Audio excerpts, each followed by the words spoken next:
Hey, how's it going? Michael here, and this is the new Honor MagicBook 14 for 2021. This is a small, light, compact 14-inch laptop weighing in at 1.38 kilograms. I've been using it as an on-the-go device this week, throwing it in a bag and traveling on my commute to work or to meetings. It's a super lightweight and convenient laptop to move from place to place with. Honor have stuck with last year's design for this new release, which still looks pretty fresh to my eye, with these super slim bezels that measure in only 4.8 millimeters. It also has this reflective blue chamfer around the edges of the body, which gives it its own unique characteristic and looks pretty cool. It kind of looks like a more subtle RGB light from a distance, but not enough for it to look trashy, so you're good there. It's also pretty sleek at just under 16 millimeters and still manages to fit in a decent but limited port selection. You do get a HDMI port and two USB-A ports, as well as a USB-C port that doubles as a power outlet and a headphone jack. Praise be.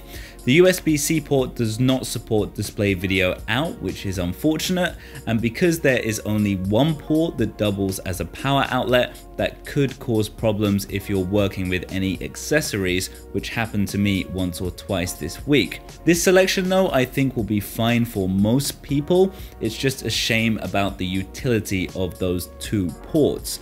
The keyboard setup looks like it's been copied and pasted from a MacBook, almost literally, but it's actually quite a nice typing experience. The keys have a decent amount of travel and have quite a muted sound to them. The keys are also backlit, but they turn off automatically after 15 seconds, which I found really annoying, but you can change that in the settings of the Honor PC Manager app, which is the only pre-installed application that comes with this laptop. The webcam is hidden away in the function key row and looks right up your nose and is low quality at 720p. So if you have a lot of video conferencing in your line of work, perhaps this isn't the one for you. But if you care about privacy, then I think this is actually a pretty neat little trick. There is a fingerprint scanner that doubles as a power button that is super quick and reliable, and you actually only need to press it once on power up and it will start up and log you straight in. The trackpad is fine. It uses Windows precision drivers and is a decent size.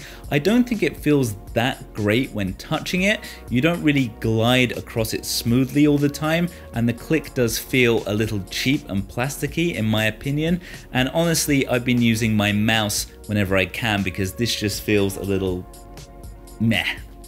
The speaker performance is okay, just okay. It sounds a little tinny to my ears, and the sound gets blocked when you place the laptop on your lap or on a soft surface, but the audio manager does improve the quality if you whack up the bass, and with everything tweaked, it gives an improved output.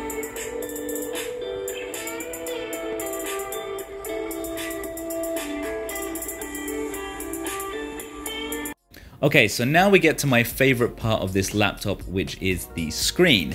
This laptop has the footprint of a 13-inch laptop, but because of the shrunken bezels, you get a 14-inch screen and an 86% screen to body ratio. It is an IPS LCD 1080p panel with a 16:9 aspect ratio and 300 nits of brightness and a 100 sRGB color gamut. Even though it's only 1080p, content does appear nice and sharp, especially packed into that compact design. If you want to use this machine for casual photo editing, I think it will do just fine. The colors are pretty accurate and you can see a lot of detail. Content in general looks really good. There is something about the aspect ratio which makes looking at the screen feel really nice. The screen also has a matte finish that stops light reflections hitting the screen, and along with the size of the bezels, I think makes for a really nice viewing experience. The hinge also allows you to lay the screen flat and also comes with Honor's eye comfort mode, which helps reduce eye strain after extended periods of time. One thing I would say about this screen is that at 300 nits it doesn't get as bright as I would like, and that matte finish, as much as I like it, does attract dust and hair easier than glossier machines. It's also not a touchscreen, not a problem for me because laptops don't need to be touchscreen, but it could be a problem for you. Now, performance. This year, Honor have shifted away from AMD and moved back to an Intel-based system. The configuration I have here is an 11th gen i5 with Intel integrated Iris graphics, 8GB of RAM and 512GB of SSD storage. Do not expect this laptop to blow your face off in the performance department. This is not a gaming or hardcore editing machine. It is designed for a light to moderate workload, and it does that very well. Opening applications and just the general feeling of moving around the operating system is lightning fast. Things happen very quickly and it has a snappy feeling to it.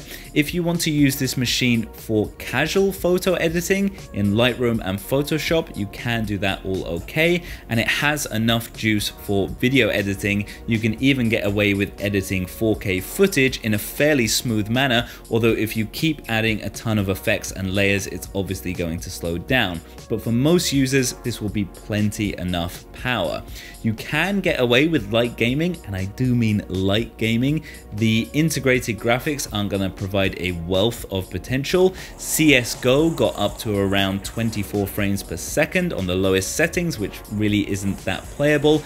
But indie games such as Don't Starve and Sims, games like that, light games, you'll be fine with. Just if you were thinking you could play a selection of games on this configuration at least, no. This year's version also has a double heat pipe to aid with cooling, and the hottest I got it for me was around 39 degrees playing CSGO. And in everyday tasks with multiple windows open, the fan doesn't need to run at all, which is nice.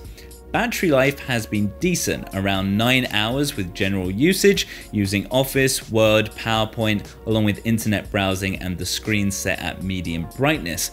I've actually gone 2 or 3 days without having to charge this laptop, but if you're on it constantly, it should get you through a full day if you're a student or you're going to use this laptop for work. So this laptop does cost 850 euros, which puts it right in the firing line of the M1 MacBook Air. The MacBook is a lot more powerful, has a better battery life, a higher resolution screen, a better trackpad, keyboard, and speakers. I mean, this on a laptop is decent. I'm not trashing it at all. I've actually really enjoyed using it this week. I just think all PCs are in trouble at the moment because an Apple product has suddenly become a good value for money. Who knew? However, if you want a PC, if you want a Windows-based machine, or you're in the opinion of fuck Apple, then this on a laptop is a solid everyday laptop. So let me know in the comments what you think of this MagicBook 14, and if you have any questions, then drop them in the comment section below, and I will do my best to get back to you. I'm Michael, and I'll see you in the next one.